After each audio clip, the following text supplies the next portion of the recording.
You are watching the Football Diehards Daily Show. This is, we are a week and a few days out from the first NFL, real NFL, none of this preseason nonsense. Bobby, how's it going? Are you, I'll ask you for the fans, but I know you've been preparing. Have you been preparing for the first week? I've been preparing, yeah. Just really kind of getting down, trying to figure out cash game builds, trying to see where to go in tournaments and how things are basically structured based on DK's pricing. So I don't know. I think I got a good grasp. It's been like a month and a half of doing this, so I don't know. We'll see. Hopefully, it goes well. Week one. Yeah, I think the interesting thing is we still don't like, even if you find what you believe to be the optimal cash game lineup tonight, where we won't have preseason week 4, that's not going to affect really anything at all. I don't expect to see anybody who you would consider for cash games getting in preseason week 4. It won't happen. Even if you find tonight's the optimal lineup tonight for next week. That could all change depending on, I will call it two situations primarily, with Zeke holding out and Melvin Gordon holding out. How are these situations going to like change things for you? Obviously, Tony Pollard, well underpriced on DK, either is he 45 or 4,600, I believe. That's the stone cold lock there if he ends up playing. Whereas Austin Eckler and Justin Jackson were more priced with the consideration that they might actually get playing time. So how are you navigating these waters? Yeah, so basically, like you said, Justin Jackson, Austin Eckler, they're probably going to see like split usage in that 5K range on DK, which is pretty loaded. Pollard at 4,500 in Dallas at home. Favorable game spread. I think it's like 6 or 7. The Cowboys are favored. He seems like a really good play for cash games, along with correlating with him with the Dallas defense if you want to go there, or if you just wanted to run him by himself and lock him in as a 4K running back. Like for me in cash, like if he's the guy, if Zeke doesn't play, he's the guy you're pretty much lock buttoning at least a week and a half out. Yeah, I mean, we are still like there are now my update on my phone was literally just writer thinks Melvin Gordon is going to play. Like I'm a writer too. I can think whatever I want. Who cares? But if that, I'm not sure how much I actually buy into that. But if that does come to fruition, that completely changes things. Things are changing every minute in terms of the beat reporters were saying different things. So for me, what's going to be interesting is like if you get the Tony Pollard lock, because I will fully be just all in on Tony Pollard because I've done work and there's been plenty of great work that shows like the correlation of ownership with the running backs, especially at the low price running backs, is pretty predictive of fantasy points. Like you were just like the fantasy community knows when a low price running back is the lock, and we do a good job at playing those players. Whereas I get Cortland Sutton vibes when I see the high ownership chalk wide receiver because on 9 targets, there's so much variance that can happen. Whereas Tony Pollard, if he gets 15 carries, 5 targets, we kind of know what to expect from that. So for running backs, I'm totally confident just going all in on Tony Pollard. How is that going to affect the entire rest of your lineup? Because going from, let's say you like somebody like Nick Chubb, I want to say is like 6,400, and he is in consideration for you. And then Tony Pollard frees up that spot. You're like, or Kerryon Johnson, he's 56 or 700. And you're thinking, that's my flex spot. And then no, it's Tony Pollard. It's always Tony Pollard. It will always be Tony Pollard for week 1 if he does end up playing. How does that affect the rest of your lineup? Because now you were just a mess of free money that you get to spend. Where are you spending that? Are you paying up more at your running backs? Or are you going to be looking at maybe Odell Beckham as a guy who I love on this slate, but he's running me a lot of my salary. So unless I get that Tony Pollard, like, are you in the same boat? What sort of, just how does it affect your construction in general? You don't have to give me the plays yet because honestly, I don't even know the plays yet. So, but are you paying up somewhere else, or is it going to get spread over everything? Yeah, so I think it's pretty much determined on basically what you're playing. So if you're playing cash games, it's Pollard. In tournaments, with how loaded the running back field is and how cheap these running backs are, you can definitely kind of differentiate and go off of Pollard chalk. I think that makes a lot of sense if you're playing like the Millionaire Maker and you just have like one lineup Um, that would probably be the way to go. In higher stakes, like I'd probably just play Pollard. MMEing 150, like you're gonna have to make a decision there whether you're gonna be with the field, over the field or below the field or fade on Pollard. Like for me, like I would more than likely be with or above the field on Pollard. But I definitely wouldn't lock him in like the millionaire maker if I was building 150 lineups. I just think with how the running back position is, like there is room to fade him in some sense.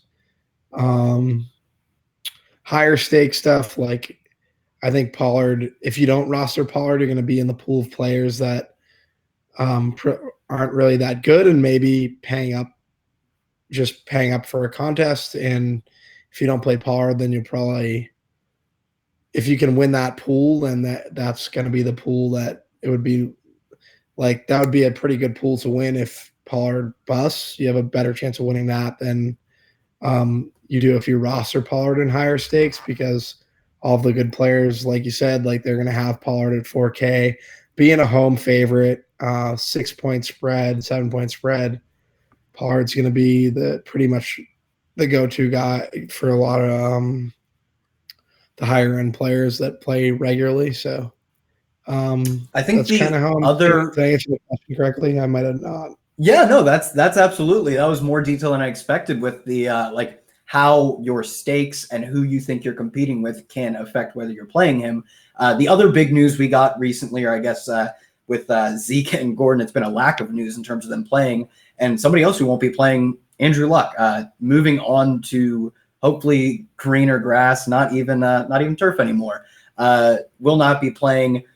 Jacoby Brissett is sort of the quarterback version of Tony Pollard here, and his price is almost the same. So, like for me, when I look at Jacoby Brissett, I see a player who was not a good passer in college necessarily. He was not, he wasn't good in the NFL 2 years ago when he started in place of Andrew Luck previously, and like even his rushing production, he was a guy who got a decent amount of carries in his 2017 season, but he was like not top 10. I think it was like around the range of 15 in rushing yards per game. He like, because he's slow. I think he runs like a 4, like 8 or 9 something, which for a quarterback is fine, but like it doesn't put him in this incredible territory of like it puts him like below Blake Bortles probably, who's like a good athlete and a bad quarterback. He's like discount Blake Bortles as a talent for me, but he doesn't cost you even close to a starting quarterback job. So like, how do you navigate this situation? I like Brissett. I think Splitting he's hairs for tournament fringe. I think he's fringe cash. You know, he's got to be fringe cash. You got to contemplate it. I mean, it's obviously going to be Kyler, Cam. They're going to get all the love. But at 4,400, any other week other than week one, we kind of talked about this a little earlier in the week, is pretty much like he's a good. I just personally think he's like any other week, a $4,400 quarterback. I know he's on the road. I know he's in San Diego. He'd be freeing up cash for you, and he'd definitely be in the conversation. So I still think that puts him in the conversation, although he's not as much of a play as he would be if this wasn't week one. If this was like week 8, you're probably going to have to play Brissett because he's going to save you money with the cap.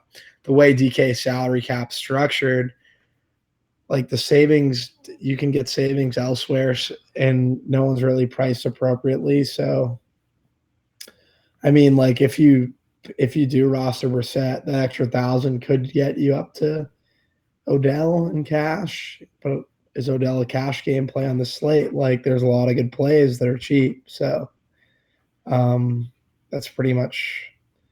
I guess he's in the conversation. I was a little bit more bullish on him when the news dropped, but I had more of a week 8 mentality going rather than a week 1, I would say. Yeah, I know, like in week, week 9, week 10, you've got, bye weeks going on. You've got like injured running backs where there is not a clear option as to who the backup will be. You don't get the Tony Pollard lock, even if the prices are even if the backups are not priced correctly, we don't know who the starter is. Whereas I am confident saying Tony Pollard will get the lion's share of the work if Zeke doesn't play.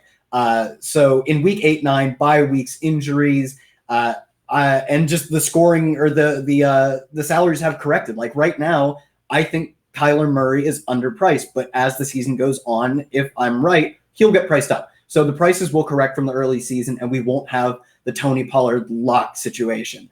I can get on board with any starting quarterback under 5K. The amount of salary that frees up on a slate that might be difficult to navigate, I totally get that. Week 1, I am not nearly as bullish. I thought about this. Not only is it that, like, I don't know if you need to do that week 1.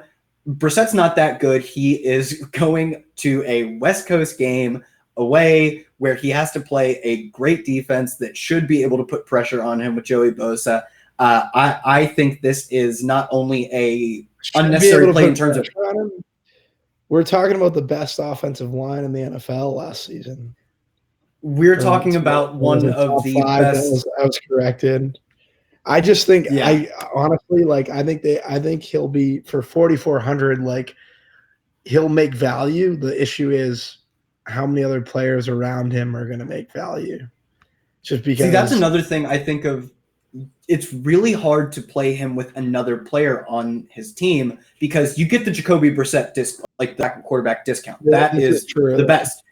You don't get a T.Y. Hilton discount. There's no pricing. Like, there's no way that you get a discount on any of his weapons. And if anything, obviously you're paying a premium because they are going to a significantly worse situation. So you are losing a lot of the cap you make up by rostering a player if you want to run him with any single one of his weapons.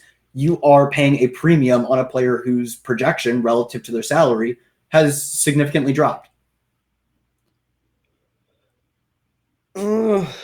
What's Ty around 6,700? So I think Ty with luck is probably a 7K receiver, right? You'd imagine. So the guys ahead of him, he is 66. The guys ahead of him, Diggs 67, Thielen 68, Cooper 7, AJ Green whatever, Keenan Allen 73, a few more guys after that. Just below him, Cooks 65, Woods 64. So I think I don't know. I don't know if I'd take him over Diggs or Thielen. Cooper, I could get on board taking him. I think he's in that roughly in the right range, plus or minus, 200 to 300 salary if he has luck. I am not confident he will provide more value than a guy like Cooks, a guy like Woods. Going down a little farther, Chris Godwin at 6,200 is a play I'd much rather have. Straight up, not even with a discount. I would take him over Cooks and Woods. In cash game scenario, I think Cup's going to be the 5,700. You add Cup back to that equation. Okay, you're taking away from Cooks and you're taking away from Woods, so they're probably a little priced up. Well, actually, not priced up because I feel like pricing's loose, so everyone's kind of a little priced down. Like, there's no way Cooper Kupp should be 5,700. Mm-hmm. I honestly think what's that total? I think it's 48. For the Colts, it probably went down since luck. It should have gone down. It should have gone down by a lot. It should have gone. I honestly think you're underestimating Jacoby a little. What have you ever seen from Jacoby Brissett that would make you think he is a good player? I think he's one of the better backups in the league at 4,400 in a game that should be high scoring. I know San Diego's pass defense is pretty good. I like Frank Wright. I think he's a good coach for Indianapolis. I like a lot of the things they do offensively. So I think they'll put him in a position to be to play well. But that we're talking a lot about Jacoby Brissett, and there's a ton of other plays in the slate we can get to that. All right, get to Jacoby Brissett. I'm just making. I have positive vibes towards Brissett. I don't know if I'm going to play. No, but I mean, he really is he is one of the major decision points of this slate because you can't stack Doyle. You can't play Doyle and Ebron. Just because they eat into each other, and then you have Ty. I don't mind Ty and Brissett's fine. That's fine for me. Yeah, no, I like Cousins and Diggs better, or I like Kyler and Christian Kirk. Well, All right. Yeah, I think there there's are worse options. I'm just talking about guys on the quarterbacks on the low end range that you compare with the wide receiver. I definitely like Foles and Dede. Foles and Dede a lot. This is really interesting because when we talk about low price quarterbacks, like if you ignore the one outlier that is Jacoby Brissett, it's hard to get cheaper than Foles. You're looking at 5,300. The guys below him are Marcus Mariota, 52 at Cleveland. I don't like his odds in that situation. Sam Darnold, 5,100. I actually kind of like Sam Darnold this year as a season long player, but Buffalo Bills have a pretty solid. I don't hate Darnold at all. I like Darnold. I like that offense. Just I don't like Adam Gase. Yeah, that's a huge problem for me is that any offense run by Adam Gase is bound to be less than the sum of its parts because Adam Gase is a well below average coach in the NFL. Like Sam Darnold, week one, I don't like hate it. It falls into Jacoby Brissett tier where like on another week, sure, I would be open to that idea. On a week where pricing is so soft, I'd much rather go with a higher upside, probably honestly a higher floor play with this Nick Foles at home hosting the Kansas City Chiefs, who should force them to at least attempt to throw the ball. Now their new offensive coordinator, John DeFilippo, got the boot from Minnesota because he threw the ball so much. I really think this is an interesting situation where I'm not only looking at Dede, who I think should dominate the targets out of this receiving core because DJ Chark didn't really make much of a splash in his rookie year, whereas last year Dede on a bad offense actually put up some numbers. So I like Dede here. I like Foles and what this offense is doing. And when an offense like the Kansas City Chiefs comes to town, they will force you to throw the ball. So I really like. I think that's the sharpest thing you said since talking about Jacoby Brissett would be Foles, Dede, or even I'm interested in Leonard Fournette, given that they're talking so much about getting him involved as a receiver. And going back to college, he was an upper percentile college target share guy who didn't put up crazy receiving raw stats, but he was a guy who like dominated the targets out of the backfield there. So I think he's in play on this team. And then looking, who do you run it back with on Kansas City? That's sort of the pain point for me because I feel good about some combination of Fournette and Foles or Fournette and Dede. Foles and Dede, or maybe even all three. So what do you do with the away team here, Kansas City? First of all, I think we should talk about why this game is interesting for tournaments. Get into it. Do you want to? Yeah, I'll hop right into it. So really, you have a situation with Jalen Ramsey. He's obviously going to be, as we got word today, blanketing Tyreek pretty much all over the field. You have a situation in terms of recency bias with Leonard Fournette. A lot of people are going to be afraid to go there just because of last season. But like you just stated, he's bound to have a better year this year, especially being involved in the passing game. So this is going to be this is right now the highest total game of the slate. It's 52 points. From there, you're going to have a Kansas City passing offense that could come in as low owned just because of the situation going into Jacksonville on a good pass defense with what a lot of people believe is to be the number one cornerback in the league. And then on the other side of it, you're going to have a home dog in Jacksonville going up against a very good run defense. And they're also a guy like Leonard Fournette is also going to be pretty low owned compared to like the guys in his range, or would be the tournament pivot, I would say, in terms of guys in his range. And it's the fact that Kansas City is a road favorite and Jacksonville is a home dog.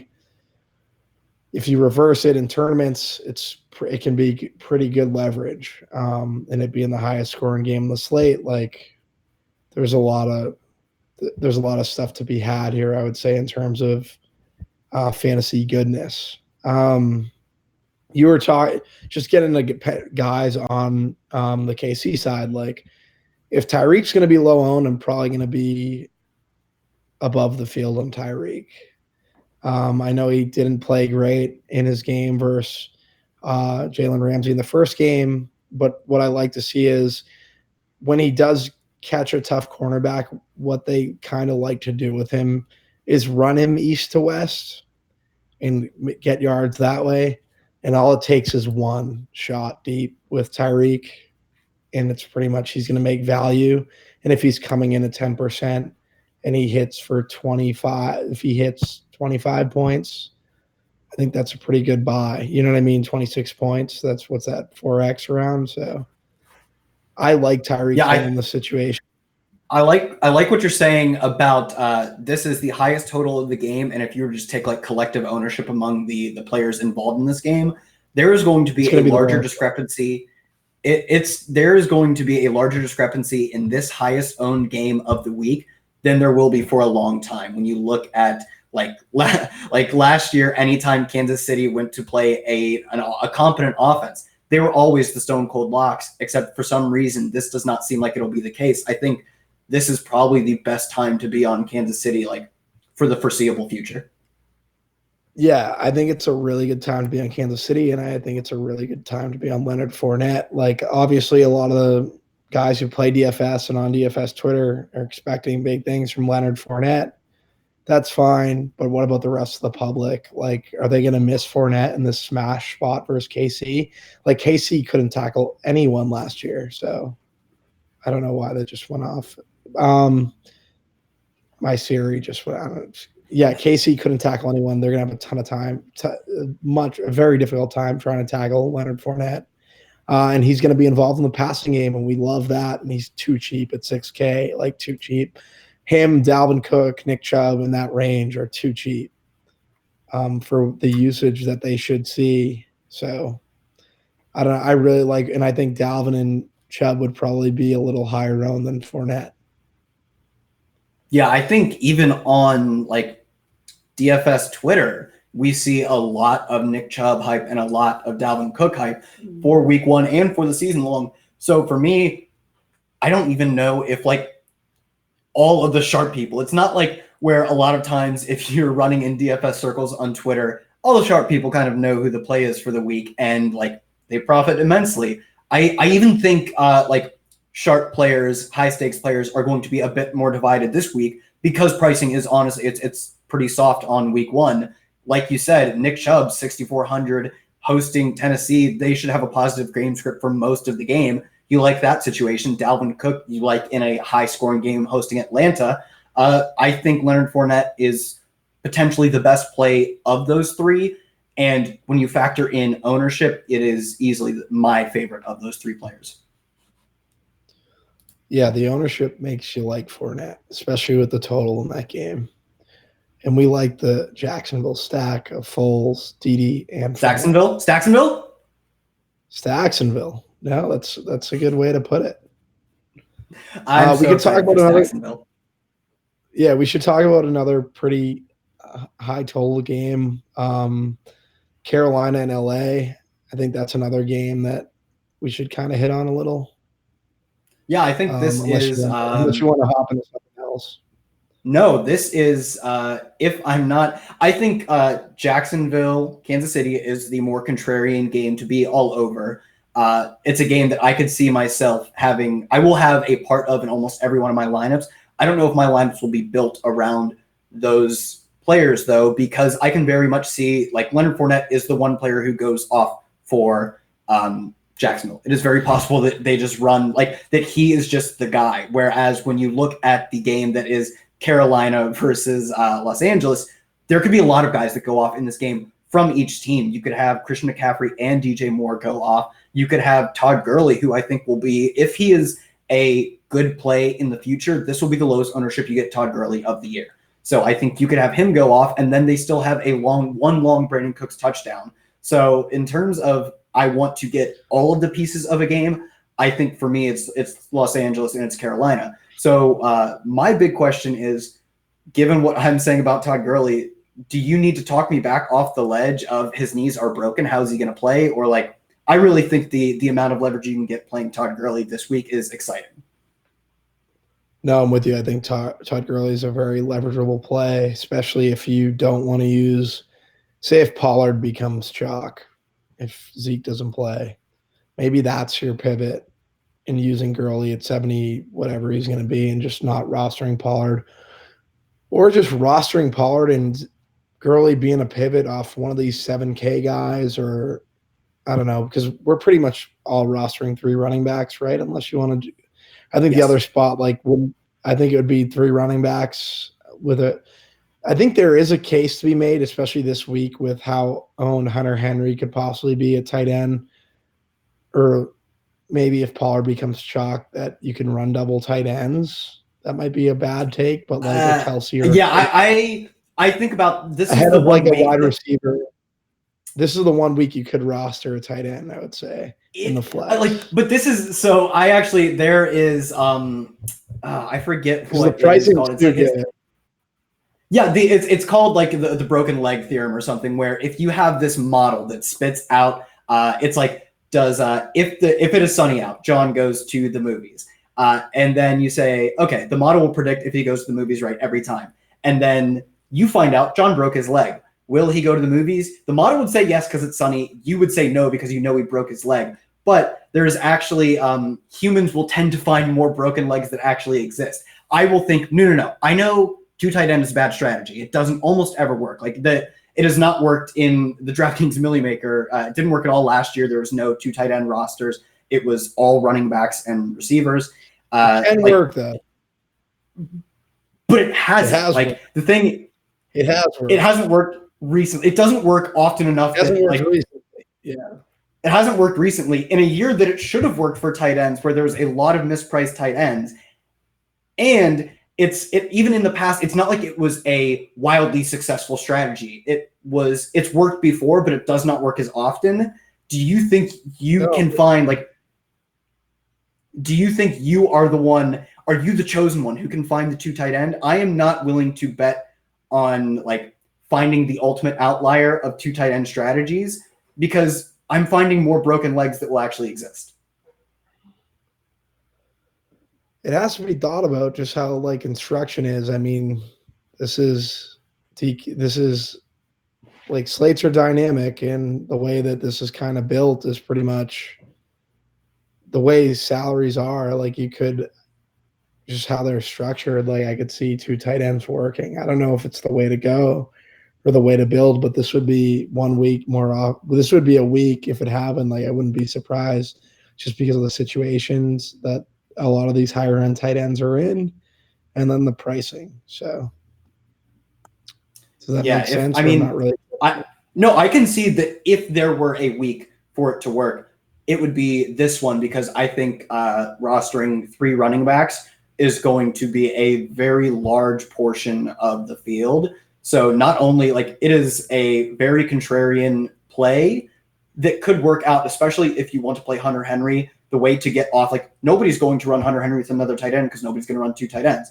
If you think Hunter Henry is that good of a play and you think another tight end is that good of a play, I understand the logic behind it. I am just not willing to. That's you never go full contrarian. Is the we've talked about that in our back. Yeah, no, channels. I know we've talked about it. What I'm saying is, so yeah, I don't think it's full contrarian though, because if you still roster Pollard and you have Dede in your lineup, then like it's not that contrarian to run 2 tight ends, right? I don't know. It's just like Kittle. History says it would be contrarian. Yeah, it would be contrarian. All right, so like, but is it like you can still build a chalky lineup and not? I don't know. You could still build a chalky lineup like running 2 tight ends. Like you can roster Henry and Kelsey, or Henry and Kittle, and still, or you could just fade Henry and roster Kittle and Kelsey. Or that's actually the most contrarian thing ever. Is to like I agree with you that Hunter Henry will be probably the highest owned tight end of the slate, if not close to it, because he's wildly mispriced. I believe the fact that he's like 3,900. He's behind like Eric Ebron. I think was bad before, is horrible now. I would take him over Evan Ingram, and then you are paying wildly more to get Travis Kelce, George Kittle. So he will be a very chalky play at tight end. So running 2 tight ends already contrarian. Running 2 non-Hunter Henry tight ends. If you actually, I will say this: if you run 2 tight ends, I don't think it's that contrarian with Ross. Like if Kittle and Kelsey, with the salary that you're going to have in terms of just how salary is and how loose it is this week, like you could roster Pollard and Dede and then fade Henry. I don't get that. Why is it that contrarian? The most contrarian thing you've ever heard doesn't make sense. It's Because like I would say Kelsey and Kittle are really good plays this week. You get that right? no. I think it is like it is contrarian in the sense that history does not support this working very often, and I don't think it will be a very highly owned lineup. If like it will be a very low owned lineup. But I was going to say that I'm not worried about yesterday. This is daily fantasy. I'm worried about today, my man. And then I mean previously,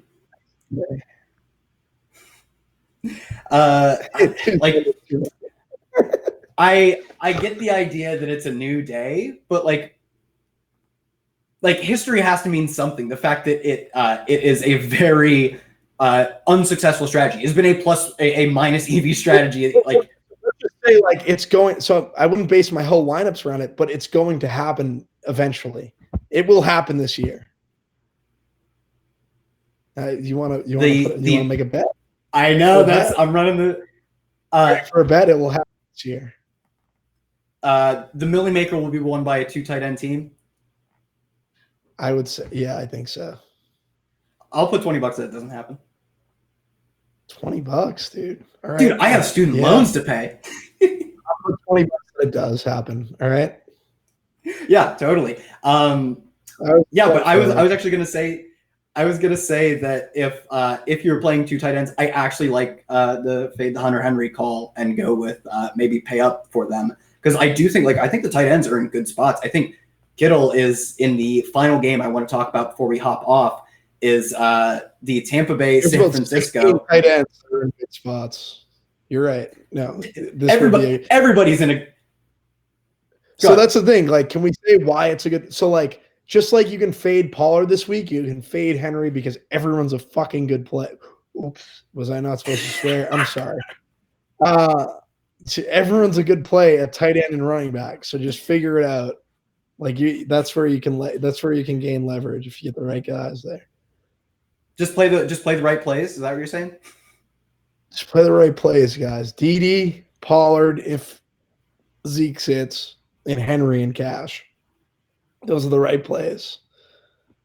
It's pretty, and then no disagreements there. You didn't say Jacoby Brissett yet, so no. But can we talk about?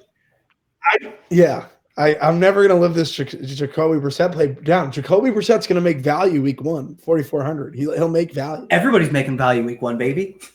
Exactly. That's what I'm saying. Like Jacoby Brissett isn't a bad play. Like he wouldn't be a bad play. Kyler might not make value week. I don't love. I don't. Yeah, Jacoby Brissett wouldn't be a bad play. Like if it was week 8 or week 9 in cash games. We've already talked about. What week is it?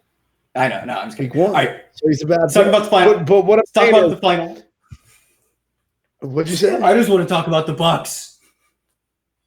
All right, talk about the Bucs. Tampa Bay. Is that what we're talking about? Yeah, because I think this is the last game that I feel confident in just like going all in, play all the dudes, because you've got Tampa Bay where Jameis Winston is this known high variance gunslinger who was benched for how high his variance was last year. His highs were high and his lows were cataclysmic. And then you're going against San Francisco, who people have a lot of expectations for. Jimmy Garoppolo. The total should be pretty high. And I think the weapons around Jameis, really, this is more of a Tampa Bay is going to be an electric offense. And San Francisco should be competitive enough to really hit this total pretty hard. So I guess where does that leave me in terms of if I'm mostly on one side? I think for me, if I've been tinkering with some lineups that are 2 tight end. I'm not going to enter them because I'm not crazy. But I have been looking at Kittle Howard because I think playing Jameis, Kittle, Howard is potentially a way to have a unique lineup while playing what will be probably another chalky game. Yeah, no, I get that. I think that's definitely a stack variation you can have in this game. I like the idea of stacking this game without rostering running backs because I don't know which running backs is going to score in this game. And we can pretty much. I can tell you Tampa Bay's running backs aren't going to score. Yeah. They're bad. Like basically they're bad. So like I can just play Pollard and play the guys I want to play. And then at the receiver and tight end, like I think there are definitely some sneaky plays here. I like Howard, like Kittle, like Marquise Goodwin, like Pettis. And then I love Evans and Godwin. Like Evans and Godwin's pretty much a lock, right? If you're stacking up this game, like you're gonna have a lot of Godwin, I would imagine. Yeah, At I mean 6K. not only is like his price at 6,200, I believe, is well below what it should be. I think it is like it's a good value, and there is room for a lot of upside, and it's a great stack in a great game. So Godwin is sort of really the strategy is when you go Jameis Godwin, are you going again? Are you doubling down with Howard? Are you doubling down with Mike Evans? Or are you not doubling down? Because I think Jameis Godwin, if you're go ahead. No. You could go. You can finish. I didn't mean to cut you off. No, I think Jameis Godwin is pretty much locked in for me if I am targeting this game, and I will be targeting this game. So for me, it's do I want to run it back again with Howard or with Mike Evans? No, it makes sense. I'm with you. I even like the Jimmy. I like Jimmy in this game too, but definitely if I had a roster one quarterback, it would be Winston. Just think that he's a really good play with Godwin. I like Marquise Goodwin. I think like he'll probably come in low owned. And I just think he could be someone that can kind of break a game open. We've seen it last year in Green Bay when no one wanted to roster him and everyone wanted to roster. I forget who it was. It's more of a multi-entry play, like millionaire maker play, but he would be someone I'm overweight on if I was stacking this game up. What, you have to have like one line with him to be overweight? He's going to go like people like there were rumors. There were rumors he wasn't going to make the roster. I mean, he's going to make the roster, but like people are that down on him. He's looking forward to the Olympics, I believe. He's a good play. No, I think like for you to go overweight on him, it won't take a lot. Like in your 150 lineups. So yeah, I don't hate the play. I think the Dante Pettis could be an interesting play, given how Pettis a ton too. I like Pettis. Dude, people have been. I don't hate Jimmy. Dunking on Pettis in terms of the coaches are saying his role isn't locked in. Jalen Hurd balled out in at least one game of preseason. People love Deebo Samuel coming in. Like the Pettis hate is real, and I am not confident enough in that hate to fade Pettis in a game that I like. Yeah, Pettis is good. I get you. If I had to choose a side, like I like the Bucs side better, and then like rotating these San Fran receivers in would kind of be the way to go. If I agree with you completely.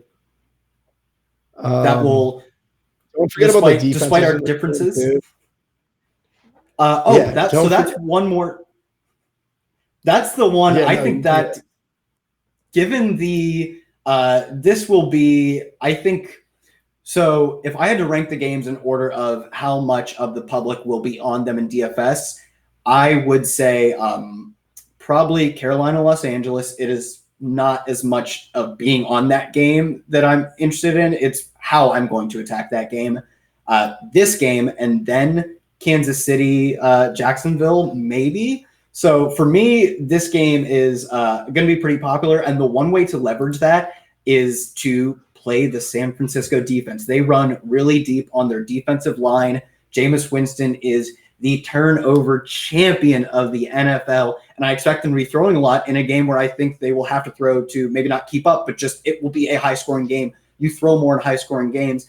And there is actually a lot of good work out there that shows that you don't necessarily want the lowest total for your defense. You want the mid to high totals because I want to say it was Rams Kansas City was the ultimate example of this. The more plays that a team runs against you, if you have dynamic defensive players, you have more chances of getting these pick sixes, more sacks, more of these game like slate breaking things can happen in a game that like over 100 points was scored. The Rams defense scored twice and was the best defense of the week. I'm sure of it. This has sort of the the trappings of that type of game, especially when you consider how turnover prone Jameis Winston is. Yeah, people are going to roster both of these defenses in cash games. I feel like probably weighed heavier towards the Bucks, but I definitely think that you can roster these defenses in cash to give you some savings. It's not out of the realm of possibility. They're in the cash game conversation for all the reasons you just gave. Yeah, they're also like incredibly cheap. Me for the 49ers, actually, they're both. Yeah, I like 49ers of these two. 2,200. They are the tied for the what would be the fourth lowest price defense on the slate. I think that's like one, it's incredibly bad pricing, but two, there's no way I'm paying up for like Vikings. This is incredible. Vikings 3,300. They're hosting Atlanta, one of the best offenses. I get they're hosting them, but I mean, come on, give me like. Dude, give me San Francisco all day. And even though I'm not on Tampa, I like the Tampa Bay defense somewhat. Yeah, I get you. I like Tampa. Like if we're talking D's, I like Tampa, like San Fran, like Dallas, like Seattle. That's pretty much it. I actually like Miami at 2,100 as well. Defensive coach, home dog. I don't think it's the worst play at 2,100, but with these two defenses that are Lamar Jackson on the other side, he's a lot of sack equity there. I don't think that's the Miami. worst play. Yeah, no, I think because of how much I like Miami might be in the tournament conversation. I think almost they have to be because of I would rather roster both of these defenses in Miami just to point that out, but I don't think Miami's a bad play on D at all. I 100% agree with that. But if we keep talking up, like I kind of thought the 49ers might be less owned than, you might be reeling me back in here saying like people are going to be kind of keen to this. I don't think people will be keen to Miami, despite the fact that they could just hold they could not score a lot and Baltimore doesn't need to score and they get a few sacks and they're a good play at 2,100. They're also a play that like points per dollar spent of salary in all models you look at, they're really popping, which is like, that was sort of eye-opening to me because they didn't even come across my mind. I thought Baltimore is going to probably not turn, they're just going to run 100 times and it's going to be low scoring, but that's not going to be like incredible equity for Miami. But given their incredibly low price, you could talk me into them, especially like as a more contrarian tournament play, the pivot in the same price range. Defenses weren't right there at 22 and 21. Yeah, that's the problem. It's the week one problem is we find so many great values that the good values just fade into the background. And the Ravens at 36, if you want to pay up for Fitzpatrick, it's obviously like I was completely writing them off because I just didn't want to pay up. But if you think about it, paying up's probably another good way to be contrarian on the slate because there's so much value. So those are the defenses they're pretty much playing with. I feel like we kind of, I don't want to say we nailed it, but first show, we nailed it. I'll say it. We nailed it. All right, let's be honest. Yeah. That was we nailed it. Let's be honest. We nailed it. So everyone, thanks for tuning in. We will have a more in-depth breakdown. Let's see, Sunday morning or Saturday. We're still figuring out when we want to do this for week one.